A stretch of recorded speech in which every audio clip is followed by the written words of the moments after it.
little fox. Black Beauty, Chapter 1, My First Home.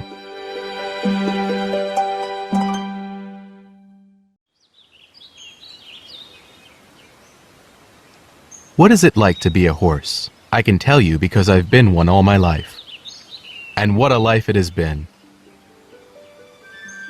The first thing I remember is the field where I was born. It had plenty of grass, a pond, and trees for shade. There was a shed at one end where we could stand when it was cold. Outside the fence lay more fields, a stream, and our master's house. My mother's name was Duchess, and she was a favorite of the master because of her sweet nature. Whenever she saw him, she would neigh and trot over to greet him. There were other mares and foals in the field as well. I ran and played with the other males. These colts were all older and bigger than me. Sometimes their play turned rough, with lots of kicking and biting. One day my mother called me away from them. I hope you will grow up gentle and kind, She told me. I do not want you to bite or kick, even in play. You should always be good and do your work as well as you can. I never forgot this advice from my mother. Our master's name was Farmer Gray. He always had kind words and pats for all the horses. He was kind and fair to his workers as well. One of those workers was a boy named Dick. Sometimes, after Dick finished his work, he came into our field to pick berries. And sometimes that wasn't the only thing he did. Hey, you! He yelled at us one day. I was grazing nearby with the other colts. We all looked up at the sound of his voice. One of the bigger colts took a step toward him. I could tell the colt was hoping for a treat like the ones Farmer Gray often brought us. Go on! Dick shouted. I want to see you run! Then he threw a stick at the big colt. It hit him hard on the chest. The colt was so surprised that he snorted, whirled around, and kicked up his heels. Then he galloped off toward the mares, who were grazing at the other end of the field. That made the rest of us run too. Behind us, I heard Dick laughing loudly. After that, Dick often hurled sticks and stones at us to make us run.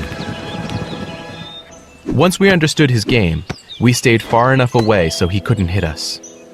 But once in a while, a stone would hit me, and it hurt. None of us liked that boy very much. One day, Dick began his game as usual. But he didn't know that Farmer Gray was in the next field. When our master saw what was going on, he rushed over and grabbed Dick by the arm. Bad boy! He scolded Dick sternly. I can tell this is not the first time you've chased the colts. But it will be the last time. You're fired! That was the last time we saw Dick. Other than Dick's visits, most of our days were quiet and pleasant. Yet there was one other incident that I have never forgotten. I was grazing in the field with the other colts. We all looked up when we heard dogs howling in the distance. The oldest colt pricked his ears and listened. Those are the hounds, he said, cantering over to the fence. The rest of us followed. What's happening? I asked my mother, who stood there looking out.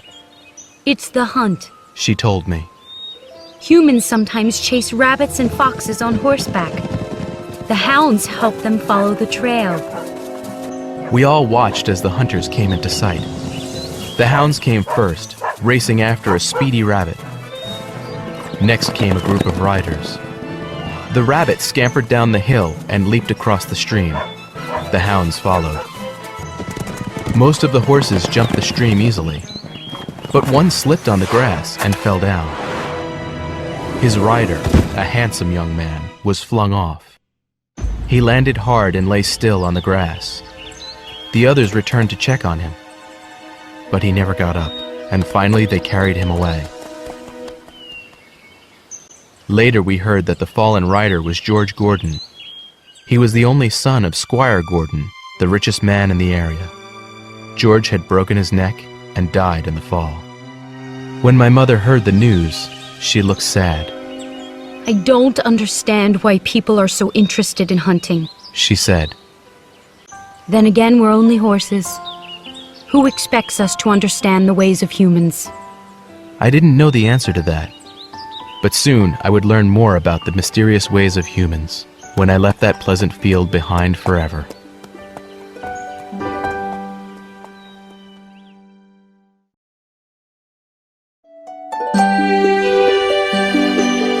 Black Beauty, Chapter 2, Being Trained.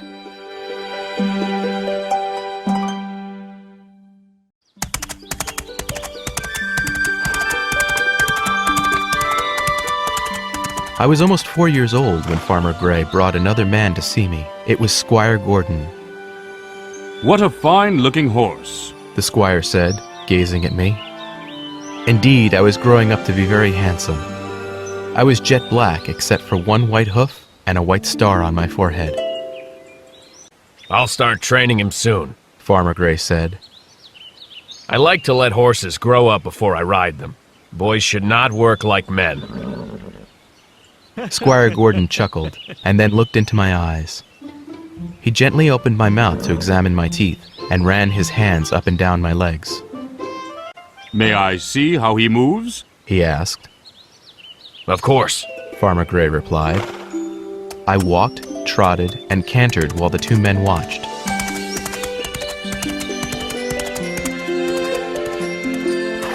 When I finished, the squire looked pleased. Please call me when he's trained. He said, This horse is exactly what I'm looking for. The next day, I began my training. I already knew how to do lots of things. I could wear a halter and walk calmly beside a human. I could pick up my feet nicely so my hooves could be trimmed. But now I found there was much more to learn. First came the bridle, which looked a little like a halter. But there was one big difference, the bit. That was a piece of metal attached to the leather straps. Imagine my surprise when Farmer Gray put the bit into my mouth. I tried to spit it right back out. But Farmer Gray used kind words and some grain to convince me not to do so. Still, having the bit in my mouth was a very strange feeling. I did not like it at all. Next, Farmer Gray sat a saddle gently on my back. There was a strap that he fastened under my body to hold the saddle in place. I didn't mind that too much, especially when he gave me more grain. After that, Farmer Gray saddled and bridled me every day and led me around. He also gave me extra grain, along with lots of pats and kind words. Before long, I looked forward to my training sessions. Then one day, Farmer Gray lifted himself into the saddle and sat on my back. It felt strange, but I could hear his voice talking to me from up there, so I wasn't afraid. Soon Farmer Gray was riding me around the farm every day. Then he brought out a driving harness. My mother and the other adult horses wore this harness whenever they were hooked to a cart or carriage. The harness had a stiff, heavy collar and a bridle with 2 squares of leather, called blinkers, attached to it. With the blinkers on, I could see straight ahead, but not to the sides. More harness pieces crossed my body, and a stiff strap went under my tail. The tail strap was called a crupper, and I liked it even less than the bit. The first time Farmer Gray put the crupper on me, I felt like kicking. But my mother had taught me well, and I kept my feet on the ground. I almost forgot to mention one more part of my training. My master sent me to a nearby farm for a couple of weeks. I was put out in a field with some sheep and cows. There was plenty of delicious grass, so I started to eat. Then I heard a roar in the distance. Seconds later, a huge, noisy black monster rushed into view. It terrified me so much that I galloped to the far end of the field. To my surprise, though, the sheep and cows didn't react at all. I soon found out that the monster was called a train. And I learned why none of the other animals seemed to notice the noise. Trains raced past that field several times every day. At first, I ran away each time. Then I stopped running and just lifted my head to watch. Finally, I got used to the trains, just as I'd grown used to the bit, the saddle, the harness, and even the crupper. I returned home, and Farmer Gray started hooking me to a cart and driving me around the neighborhood. He usually hitched my mother beside me. She was a good, calm horse who helped to teach me what to do. You're learning fast, my son. She told me. I'm glad because the better you behave, the better humans will treat you. What do you mean? I asked her. Farmer Gray always treats all the horses well. Yes, She agreed. but other humans aren't always as kind as our master. I wasn't sure why I should worry about what other humans were like. But later I would find out more about that.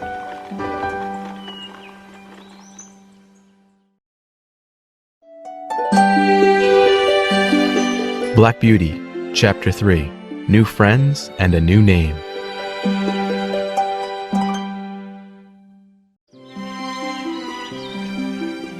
One morning after breakfast, a young man came into the stable with Farmer Gray. Here he is. My master said, stopping in front of my stall. The stranger peered in at me.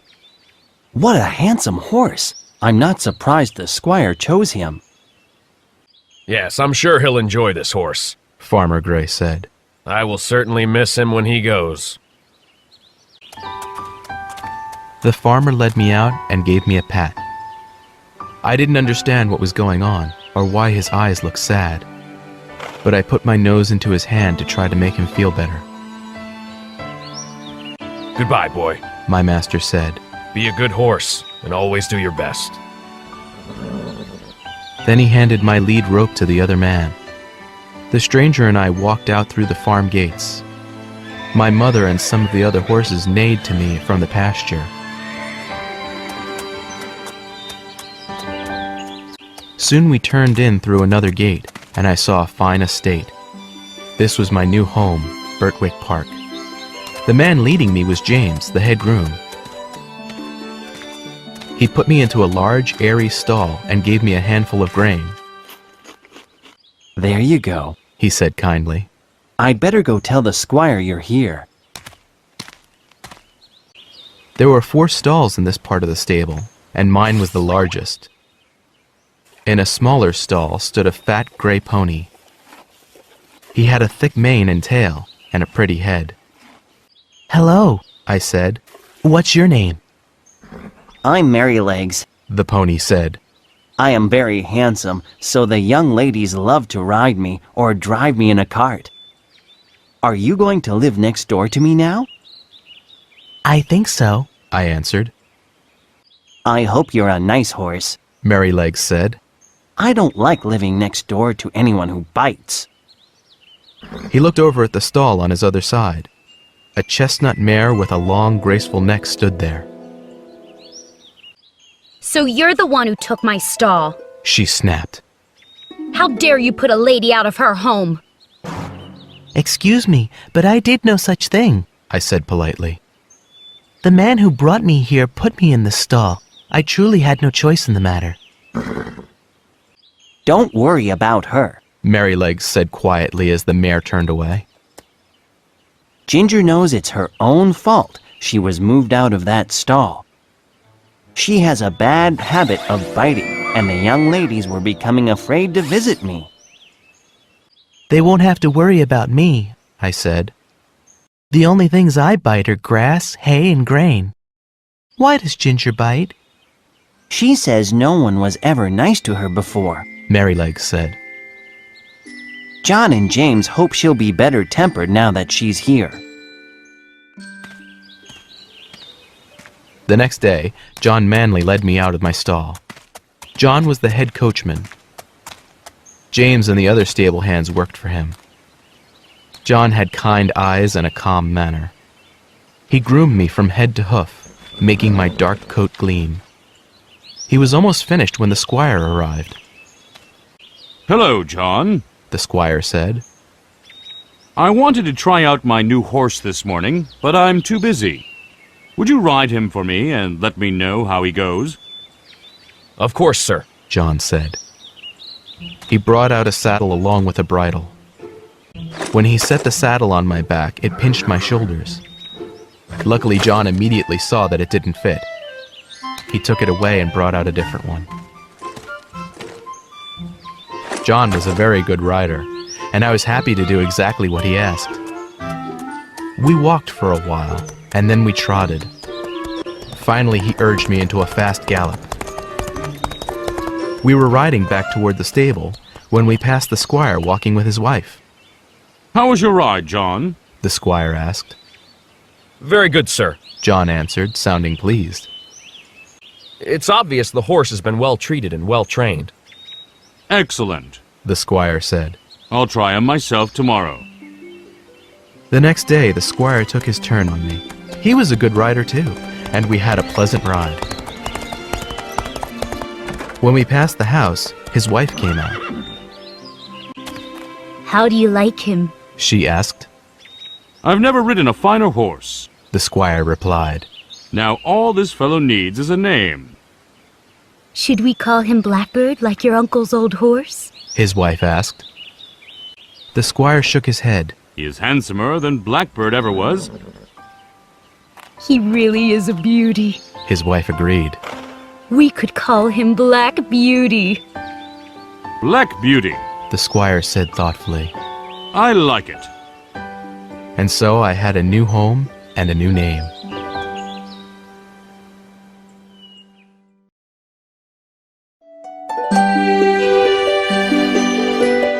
Black Beauty, Chapter 4. Getting Used to Things.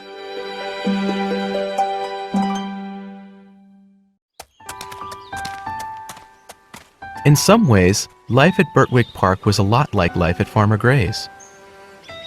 The people were kind, and I had plenty to eat and drink. I was frequently ridden and hitched to the carriage. But in other ways, things were different. For one thing, I wasn't hitched beside my mother anymore. My new partner was Ginger, the tall chestnut mare. The first time we were hitched together, I couldn't help being worried. What if we didn't get along? What if she wouldn't pull her share of the weight? As soon as we got started, I felt much better. Ginger was an honest worker. She did her full share of the work, even while going uphill. In fact, we made a good team. At first, she didn't have much to say to me. But after we'd been out together a few times, we started to become friends. Merrylegs and I were friends from the first day I arrived. He was so cheerful, friendly, and sociable that he made me feel right at home. The squire's daughters, Jessie and Flora, came to visit him almost every day.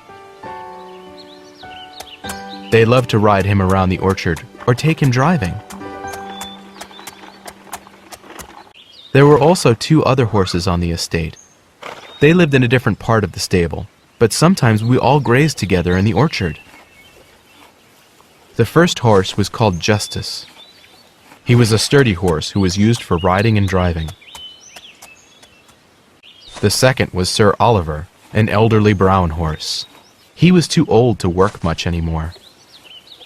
But he was so gentle and reliable that the squire sometimes used him to carry one of his daughters when the whole family rode together.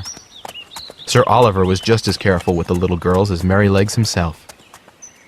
As I said, I got to know these 2 when all the horses were put out together in the old orchard. Sadly, though, this didn't happen nearly often enough for me. That was the biggest change of all in my life at Birtwick Park. For my first 4 years, I got to run and play as much as I liked in my pleasant field.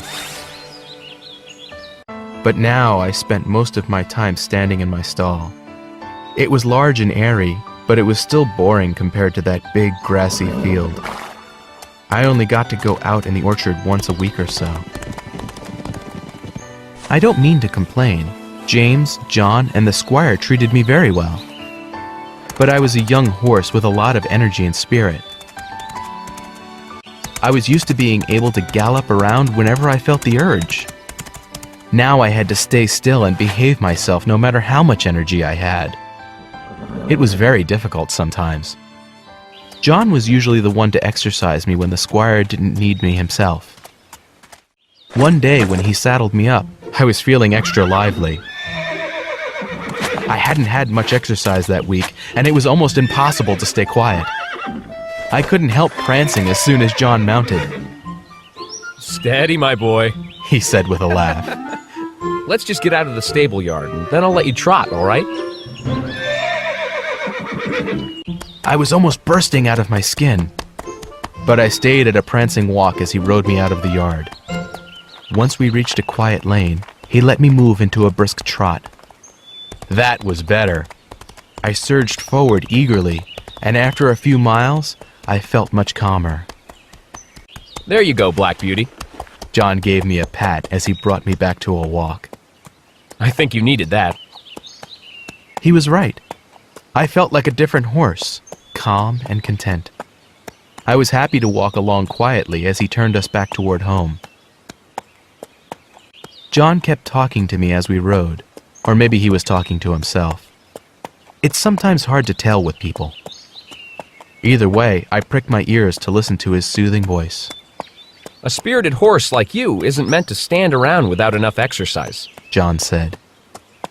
Some people might see you prancing around and think you're a nervous horse. But I know that all you need is to move. After all, that's what horses were made to do. Having to stand in my stall so much made me enjoy my time in the orchard even more.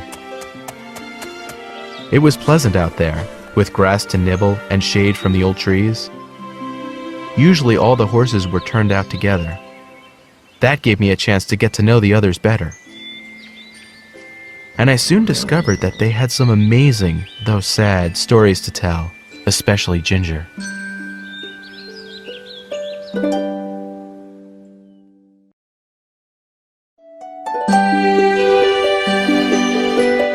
Black Beauty, Chapter 5, Ginger's Story.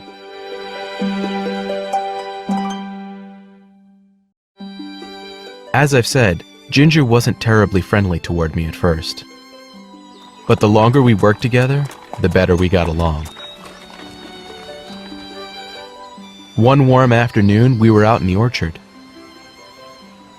Ginger and I stood under the big chestnut tree while the other horses grazed. I told her about my life before coming to Birtwick Park. You're lucky. She said when I finished. If I'd grown up with your Farmer Gray, I might have a good temper too. But I'm afraid it's too late for me. What do you mean? I asked. My life has been very different from yours. She said. Before coming here, no one was ever kind to me. I was taken from my mother as early as possible and put in with several other young horses. We had food and shelter, but that was all.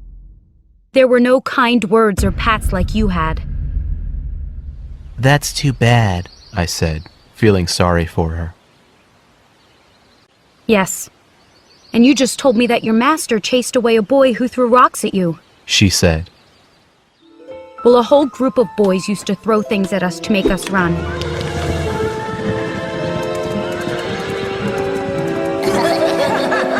And if my master ever noticed, he didn't seem to care. One colt even got hit in the face. The poor horse probably still has a scar. Oh no, I said softly. at least you had a pasture to play in. I added a moment later, looking around the orchard. That must have been nice, I suppose so. Ginger said. But when it was time for my training, things got much worse. Do you mean when you had to wear a bit? I asked. It took me a while to get used to that. She swished her tail. I mean all of it. When the men came to catch me in the field, they were in a hurry.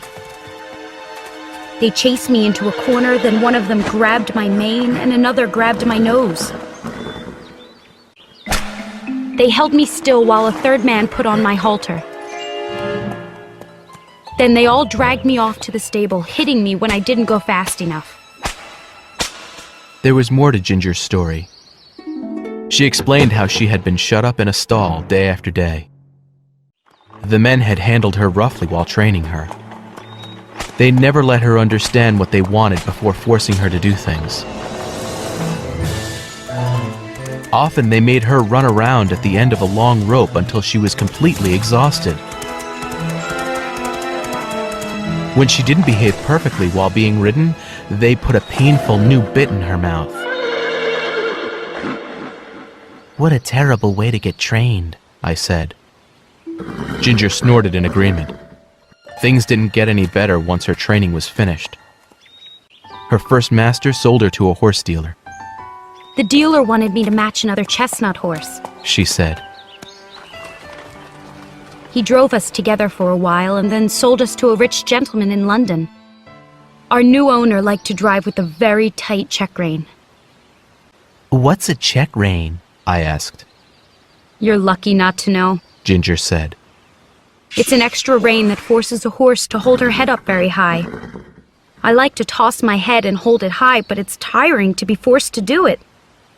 I didn't really understand what she meant, but it sounded very unpleasant. I stayed quiet as she continued her story. My new master used a harsh bit as well, She said. and we often had to stand for hours waiting for the mistress outside a party. If I dared to stamp my hooves or move, the coachman whipped me. How terrible! I exclaimed. Soon I began to kick or bite whenever anyone came to harness me. I was miserable and sore all the time. One day I couldn't take any more. When they hitched me, I started to jump and kick. I soon broke free, and that was the end of that place. Is that when you came here? I asked. No. I was sold to a different gentleman whose groom was impatient and cruel. If I didn't do as he ordered right away, he hit me with a broom or whatever else was handy. One day I bit him. Soon after that I was sold again and ended up here. It was a very sad tale. When she was finished telling me about her past, we just stood there for a while, watching the other horses. But the longer we all lived at Birtwick Park, the calmer and more relaxed Ginger became. The men noticed it too. That horse is getting much better. James said one day after Ginger let him rub her forehead. She'll be as good as Black Beauty soon. John agreed. Kindness is all she wanted after all.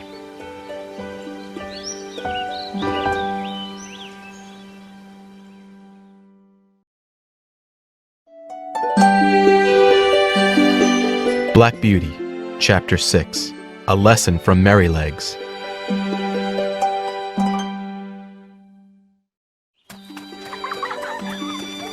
The squire's daughters, Jessie and Flora, liked to play with all the children in the neighborhood. The other children loved Merrylegs just as much as the girls did. The cheerful gray pony often spent hours giving them all rides in the orchard or up and down the drive. One afternoon, he spent an especially long time with them. Finally, James led Merrylegs back into the stable. There you go, you little rascal. The groom said with a chuckle as he pulled off the pony's saddle and bridle. You'd better behave yourself better next time. Otherwise, we will both get in deep trouble. When the young man had left, I looked into the pony's stall. What have you been doing, Merrylegs? I asked him. Merrylegs tossed his pretty little head. Nothing much. He said. Just teaching some young humans a lesson, that's all. Ginger looked up from the rack where she stood eating hay. What do you mean? She asked. They couldn't tell when I'd had enough, He said. so I tossed them off backward. That was the only way to make them understand. What? I cried. Are you saying you threw off Miss Jessie or Miss Flora? Of course not. Merrylegs looked offended. I would never do that. I take better care of those young ladies than their own parents do. And I'm always patient with the smaller children, no matter how much they squeal or bounce on my back. I'm the one who teaches them all to ride. Yes, that's what everyone says, I said. It was the older boys who needed the lesson this time. Merrylegs went on. In case you don't know, boys need to be trained as much as we horses do when we're colts. They need to be taught what's right. I see, I said. but what happened? I'm trying to tell you. Merrylegs tossed his head again. The other children rode me for a couple of hours as usual. Finally, the older boys decided it was their turn. At first, I had no problem with that. I carried them around one at a time, galloping through the fields and orchard just as they wished. This went on for at least another hour. You must have been tired by then. Ginger said. A little, Merrylegs said. but I know my job. And I was happy to do it, even though the boys had made a whip out of a large twig they found. They used it a bit too much, but I put up with it for a while. They ran me around and around as fast as I could go, whipping me all the way. Finally, though, I decided I'd had enough. So I stopped a few times to give them the hint, but all they did was whip me even more. Oh dear, I said. Those silly boys never stop to think that a pony can get tired or have any feelings at all. Merrylegs said. They treated me like an old bicycle. Finally, I decided it was time to help them understand it was wrong. So I stood up on my hind legs just enough to tip my rider off over my hind end. That's all. did they understand then? I asked. Not at first. Merrylegs said calmly. I had to tip each of the boys off a few more times. But finally they began to catch on. And when they brought me to James and complained, he was annoyed to see their homemade whip. He said they didn't need anything like that to ride me. Ginger tossed her head. If they tried any of that with me, I would have given them a good kick. I'm sure you would have. Merrylegs said. But that's because you've never been in a place that treated you kindly until now. Anyway, I'm not like you. That's why the squire trusts me so completely with the little girls. The other parents trust me too. They know I would never hurt their children. Besides, those boys are not bad boys. They don't mean to be cruel. They only needed a lesson, that's all. I suppose it's your job to teach them, I said thoughtfully.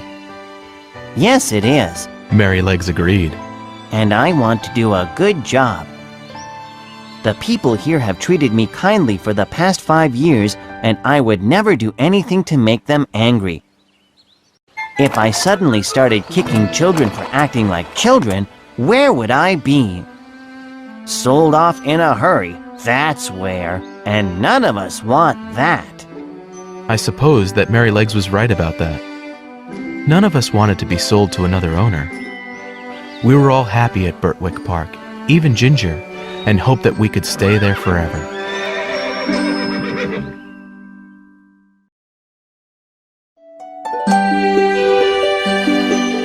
Black Beauty, Chapter 7, Horse Talk and Human Talk.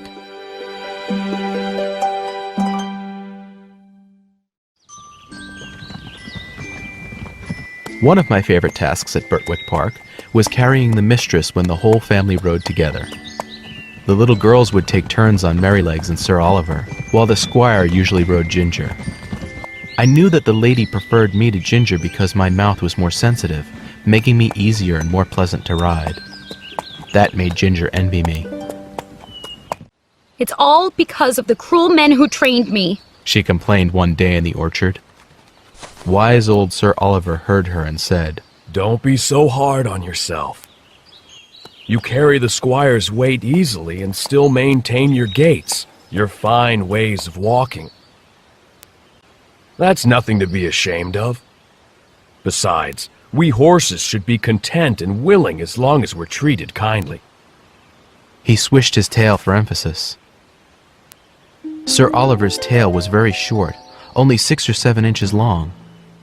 I'd often wondered what accident had shortened it, and so I asked him now. Accident? Sir Oliver let out a fierce snort. It was no accident. When I was young, my original owner had it cut off on purpose. Flesh, bone, and all. That's awful, I exclaimed. Indeed it was. Sir Oliver agreed. And it was not only the pain, though that was bad enough. I am left without enough tail to brush the flies off my sides and hind legs. The rest of you can't imagine what that's like. They can bite me all day long, and I'm helpless to flick them away as you can without thinking about it. But why did they cut off your tail? Ginger asked. For fashion. Sir Oliver replied. Nothing more. It must be fashion that makes some humans strap our heads up with the check rein as well. Ginger said. Yes, it's also fashion that makes them strap those blinkers to our heads when we drive so we can't see anything to the sides. Sir Oliver replied. Justice looked up from his grazing. The blinkers are supposed to prevent horses from shying and causing accidents, He said in his calm way. Then why don't they put them on riding horses? I asked. I suppose that's because of fashion. Justice admitted. True. Blinkers are especially dangerous at night, when horses can see better than humans. Sir Oliver said. I have heard of many accidents that could have been prevented if the horse had been able to see all around him. We horses were not the only ones who thought badly of such things. The squire might still put blinkers on us when we pulled a cart or carriage, but he disliked check reins as much as Ginger did. One day out on the road, the squire and I passed a team of fine horses. The driver was a friend of the squire's. He asked the squire what he thought of the new team. They're a handsome pair, The squire replied. but I see you still insist on lessening their power. Oh, you mean the check rein? The other man said. I like to see my horses hold their heads up. So do I, but I prefer to see them do so on their own. The squire said. Besides, if you don't let them throw all their weight into their work, it wears them out faster. Maybe you're right, my friend, The other man said. I don't promise to change my ways, but I do promise to think about what you said. The squire tried to discourage people from being cruel to animals in any way he could. For instance, one day we were riding toward home. We came into view of the Birtwick Park gate just in time to see a pony cart approaching. The delicate little pony was being driven by a large, strong man. When the cart neared the gate, the pony turned toward it. With a growl, the man yanked the pony's head around so strongly that the pony almost fell over. But the pony recovered and started forward again. The man wasn't satisfied with that. He lifted his whip and began lashing the pony cruelly. The squire urged me forward until we were beside the cart. Mr. Sawyer, He called in a stern voice. is that pony made of flesh and blood? Yes, and temper, too. The other man retorted. I didn't ask him to turn there. He needs to learn to do only as I say. You've driven that pony to my place many times. The squire said. How could he know you weren't going there again? Remembering the turn only shows his intelligence. But that's not the point. Your cruel treatment of that creature shows your own poor character. Sawyer didn't respond to that. But he stopped whipping the pony and drove on, leaving me glad to have such a kind master.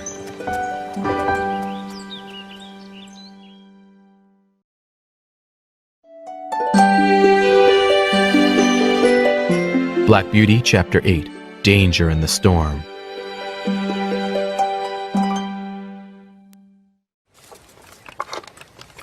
One late autumn day, John hitched me to the high-wheeled cart. Then he and the squire climbed in, and we drove out through the gate. The squire had to go to a certain town on business. The town was several hours away, but I didn't mind the work. The cart was light and easy to pull, and the weather was brisk and cool. It had rained a lot recently, so there were puddles everywhere. The wind blew fallen leaves across the road in colorful showers. Soon we reached the first toll bridge. The river was high because of all the rain. The flat wooden bridge was just a few inches above the water. The toll keeper stepped out of his hut. The river's still rising. He told the squire and John. I'm afraid it could be a bad night. The squire looked out at the bridge. Your bridge has strong rails on both sides, He said. I doubt you'll have any trouble here, but we'll be careful. We crossed the bridge and continued on our way. When we reached the town, John took me to a local stable to rest and eat while the squire went to take care of his business. By the time the squire reappeared, it was late afternoon. We started for home. The wind is getting worse. John said as we drove out of town. I don't think we've ever been out in such a terrible storm. The road passed some fields and then entered a forest. The wind whipped the tree branches around overhead, making me a little nervous. The squire also sounded nervous as he spoke. I wish we were out of this forest. He said. Me too. John agreed. I hope none of these branches fall on us. Just as he spoke, there was a loud crack above us. A second later, a large limb crashed down onto the road ahead, blocking our way. The noise and surprise startled me terribly. I stopped short and trembled. Many horses would have spun around and run away.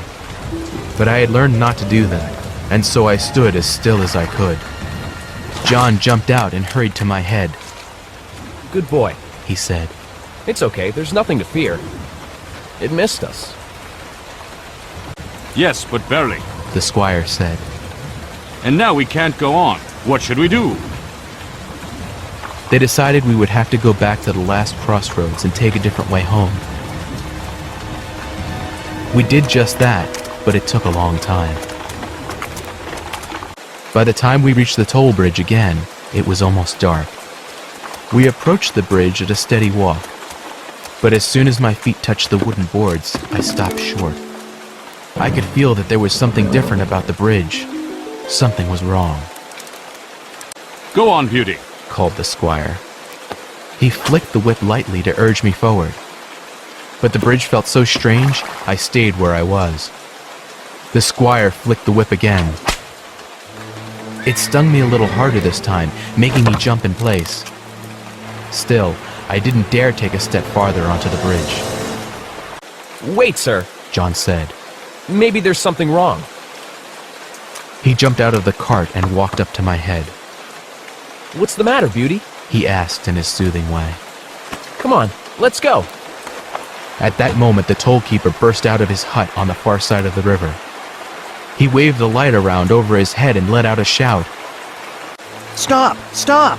He cried. The bridge is broken in the middle. If you try to cross, you'll end up in the river. Oh my! The squire exclaimed. What a close call. Good boy, John murmured to me. He took me by the bridle and gently turned me around. Then he climbed back into the cart, and we continued down the river to the next bridge. It was built much higher over the water, and we crossed safely. When we finally arrived home, it was well after dark. We found the mistress waiting up for us despite the late hour. Are you safe? She cried, hurrying out to greet us. I was so worried. Yes, my dear.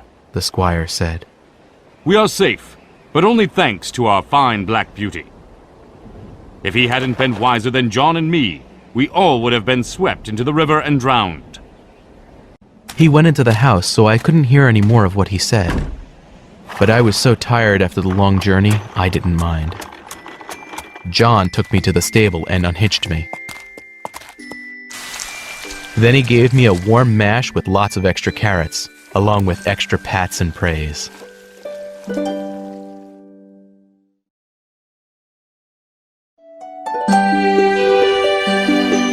Black Beauty, Chapter 9, A Naughty Boy.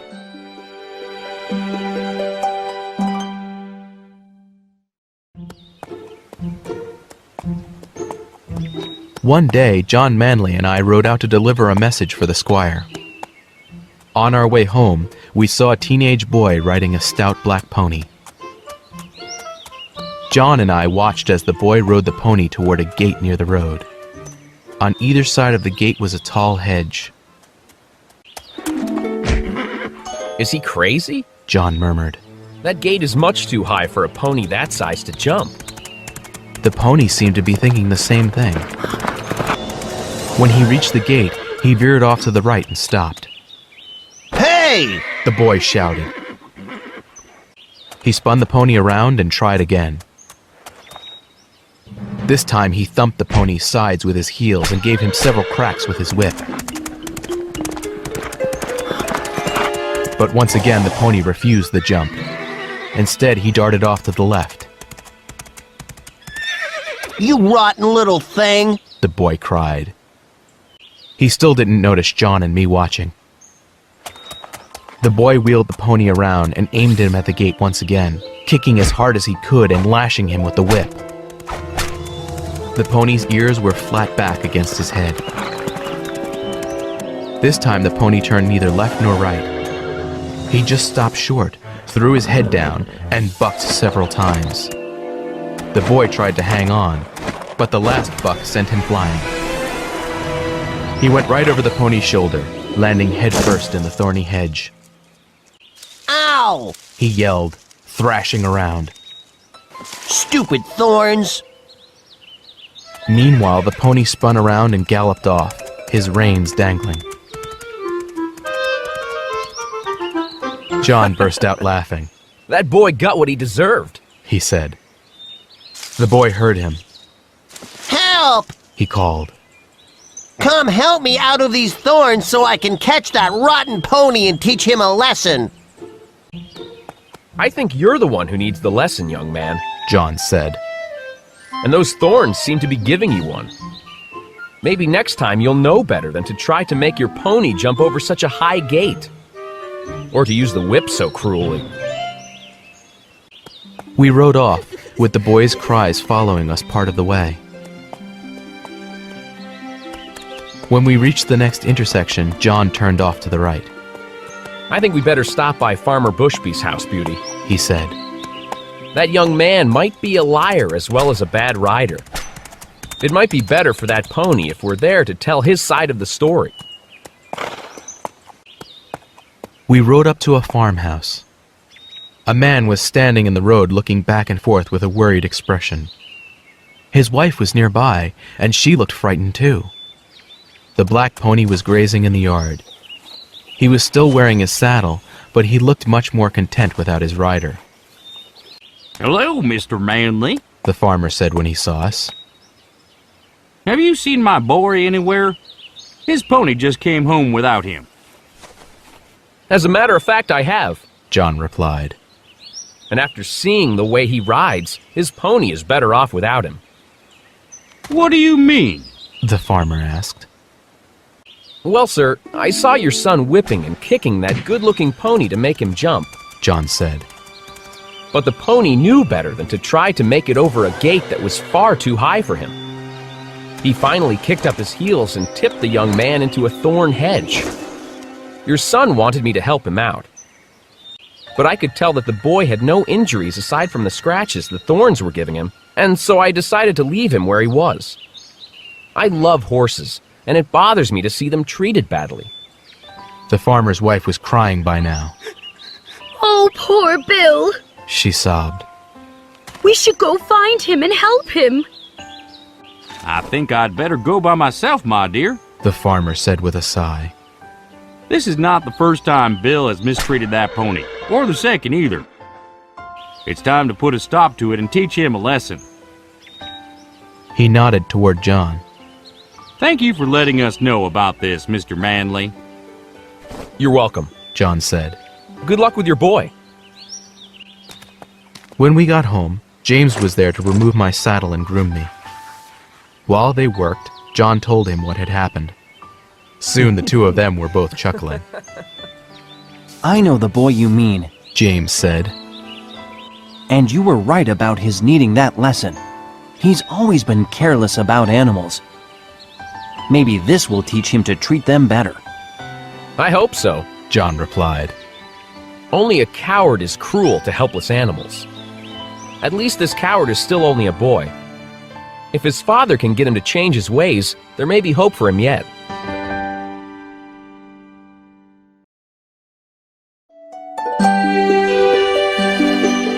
Black Beauty, Chapter 10. Changes.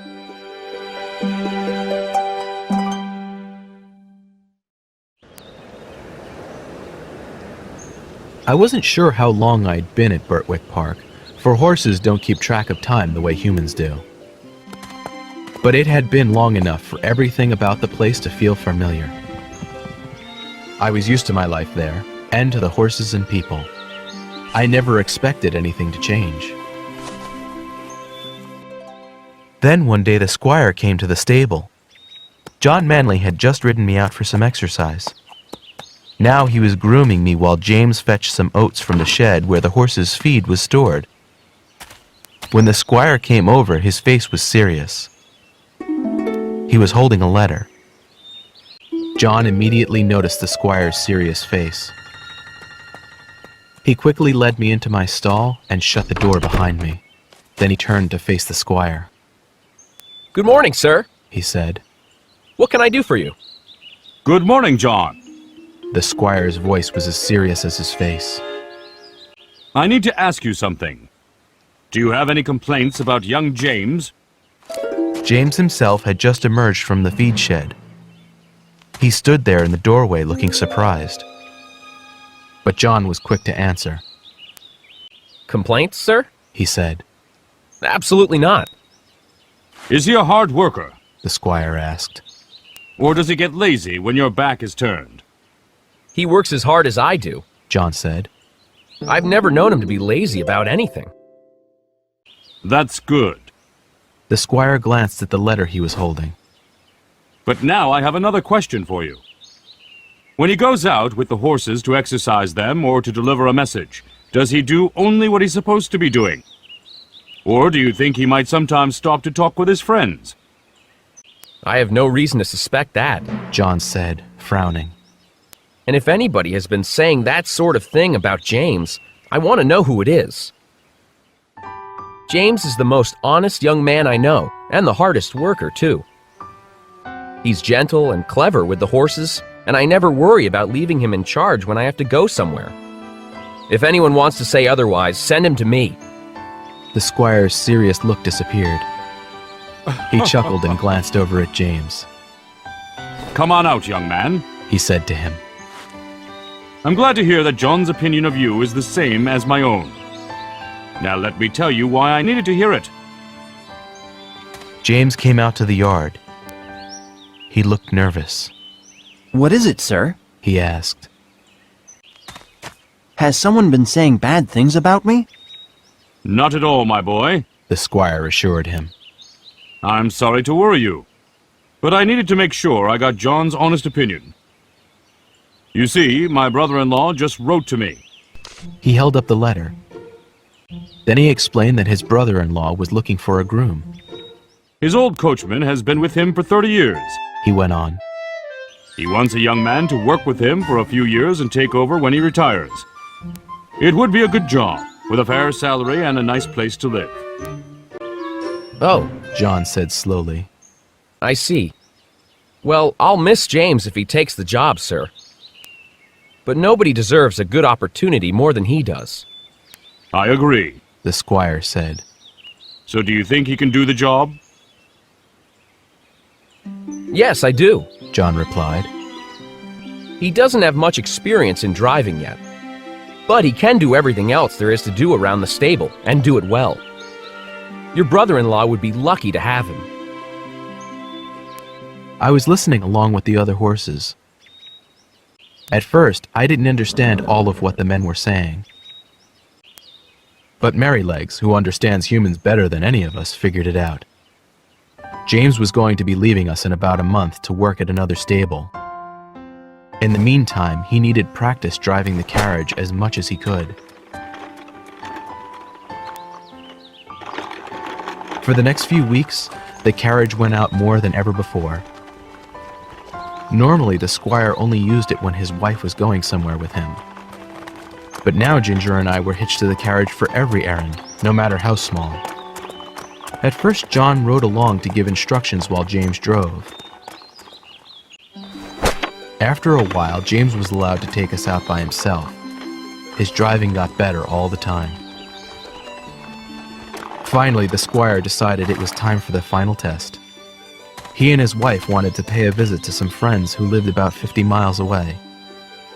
It would be a 2-day trip, and James would drive them there and back.